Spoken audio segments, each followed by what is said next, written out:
अरे अब सुंदर खूबसूरत बीवी की चाह किसे नहीं होती, लेकिन क्या हो जब बीवी की खूबसूरती ही पति के लिए सर दर्द बन जाए। देखिए जरा। चलो ना कहीं घूमने चलते हैं। हमारी शादी को इतने महीने हो गए हैं और हम दोनों कहीं घूमने नहीं गए। बाहर तक नहीं निकलने देते हो। चलो ना। अब आज नहीं, फिर कभी चलते हैं। आज ना मुझे बहुत काम है। वैसे तुम्हें कितनी बार बोला है घर से बाहर जाने का ना सोचा करो। तुम नहीं जानती दुनिया कैसी है। तुमसे जब भी कहीं घूमने जाने के लिए बोलती हूँ तुम यही बोलती हो। अरे तो फिर कब चलेंगे? और कैसी है दुनिया ये देखूंगी नहीं तो पता कैसे चलेगा। स्कूल से निकली ही थी कि पापा ने बालिग होते हुए भी शादी करवा दी। कहीं जाने को कहो तो कहते थे दूल्हे के साथ जाना, और अब दूल्हा भी ऐसा ही मिला है। पत्नी को रोता देख पति को दया आ जाती है। सच में आज बहुत थक गया हूँ। ऐसा करता है कल चलें? ठीक है, लेकिन कल के बाद कोई बहाना नहीं, समझे ना। पति परेशान रहता है। सोचता है भला की खूबसूरत बीवी को अगर बाहर ले जाएगा और कहीं दुनिया की नजर लग गई तो, अरे कोई मेरी बीवी को बहला कर मुझसे दूर कर देगा तो क्या। अगले दिन दोनों पति पत्नी घूमने जाते हैं तो उन्हें कुछ आस पड़ोस की औरतें देखती है। अरे आज दीपक और उसकी लुगाई की सवारी कहाँ जा रही है? अरे आज तो गली में चांद निकल आया, वो भी दिन में। और कहाँ घूमने जा रहे हैं? शादी हुई इतने महीने हो गए हैं तो सोचा आज एक साथ घूमने चले। क्यों, गलत है क्या उसमें? अरे इतनी सुंदर बीवी के होते हुए कोई कैसे घूमने ना जाए? आखिर पूरे गांव को भी तो दिखाना है कि गांव की सबसे खूबसूरत बीवी मेरी है। क्यों दीपक, सही कहा ना? नहीं नहीं काकी, ऐसी कोई बात नहीं है। कौन अपनी बीवी की खूबसूरती की नुमाइश करता है? अरे तो क्या हुआ अगर वो सबको दिखाना चाहता है। वैसे भी हर आदमी की किस्मत थोड़ी ना होती है दीपक की किस्मत जैसी कि सबसे खूबसूरत लड़की उसकी बीवी बन जाए। काकी ऐसा ना बोलो। मैं जितनी खूबसूरत हूँ ना, मेरा दीपक उतना ही समझदार और सुलझा हुआ है। उसने मुझसे शादी मेरी खूबसूरती देखकर थोड़ी ना की थी, अपने लिए मेरा प्यार देखकर किया।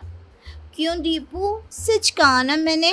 हाँ बिल्कुल सच मेरी बुलबुल। कुछ दिनों बाद पति अपने दफ्तर काम पर जाता है। मैंने सुना है वो अपना दीपक नहीं है, उसकी शादी हमारे गांव की सुंदरी कोमल से हुई है। क्यों सच्ची?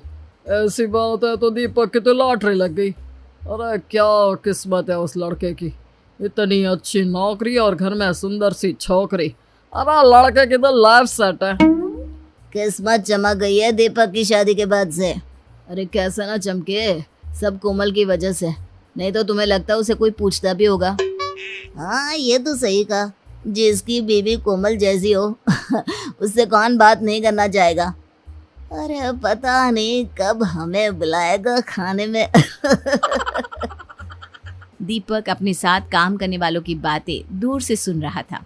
उसे अजीब सा फील होता है कि लोग उसके बारे में क्या क्या बात कर रहे हैं। बात तो सही है, कल तक मेरे घर क्या मुझसे बात भी कोई नहीं करना चाहता था, लेकिन जब से शादी हुई है हर किसी को दीपक के घर आना है, उसे अपने घर बुलाना है।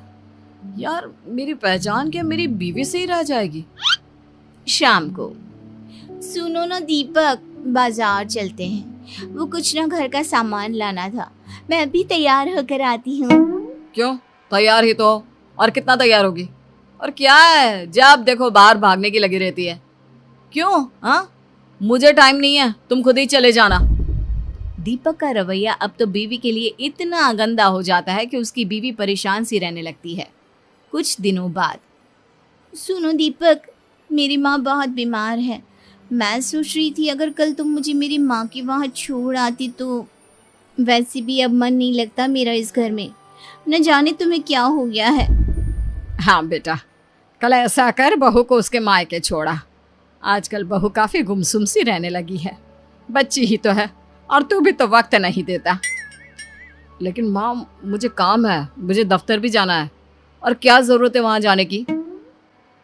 क्या तेरा काम बहू से ज्यादा जरूरी है? क्या हो गया है बेटा? क्यों तू ऐसा हो गया है? तू तो ऐसा नहीं था, कितना खुश था बहू से शादी करने के लिए, अब क्या हो गया? हाँ दीपक, मैं कुछ दिनों से देख रही हूँ तुम कुछ अजीब सा बर्ताव कर रहे हो। क्या हुआ?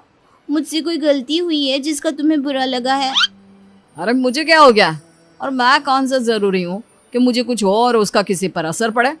कोई बात नहीं है, मुझे बस टाइम नहीं है, तुम खुद ही अपने मायके चली जाओ, और अब मैं इस बारे में किसी से बात नहीं करना चाहता।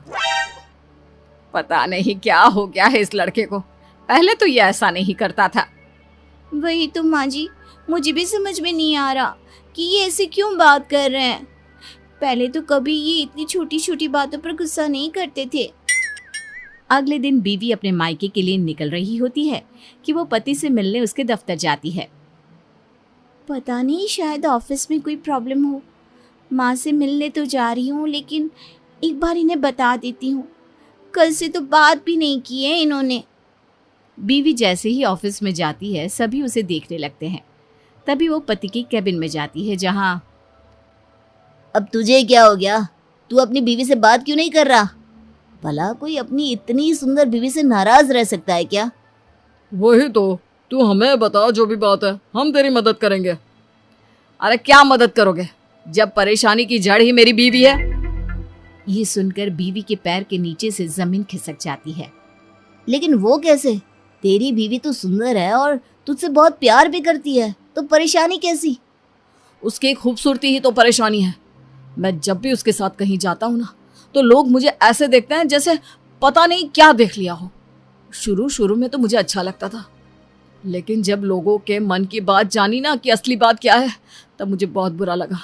लोग मेरे बारे में एक ही चीज सोचते हैं कि मेरी कितनी अच्छी किस्मत है, मुझे कोमल जैसी खूबसूरत बीवी मिली। लोगों को यकीन नहीं होता कि मेरे जैसे को कोमल जैसी बीवी मिल सकती है। लोगों को ऐसा लगता है कि मैं कोमल के लायक नहीं, मैंने कोमल को फंसाया है। सब जगह बस कोमल कोमल कोमल। कोमल के आगे तो मेरा कोई वजूद, कोई पहचान ही नहीं है।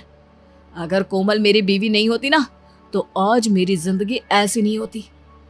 मुझे कभी कभार ऐसा लगता है जैसे मैंने अपनी जिंदगी में कभी मेहनत ही नहीं करी, सब काम कोमल की खूबसूरती ने करा है। मेरी मेहनत की तो कहीं बात ही नहीं आती। कोमल पति की बात सुनकर रोने लगती है। तभी उसके दोस्त की नजर कोमल पर पड़ती है। अगर सारी परेशानी की जड़ मैं ही हूँ, तो मैं अपना चेहरा प्लास्टिक सर्जरी से खराब करवा लेती हूँ। हाँ, यही ठीक होगा, और अच्छा ही हुआ तुमने सुन लिया, वरना मैं तुम्हें ये सब कभी नहीं कह पाता। कोमल वहां से जाने लगता है कि रुकिए भाभी, कैसी बात कर रही हैं आप? सभी दोस्त मिलकर पति को समझाते हैं और फिर मुझे माफ कर दो। पति के लिए पत्नी की तारीफ और पत्नी के लिए पति की तारीफ ही असली सफलता है। मुझे माफ कर दो।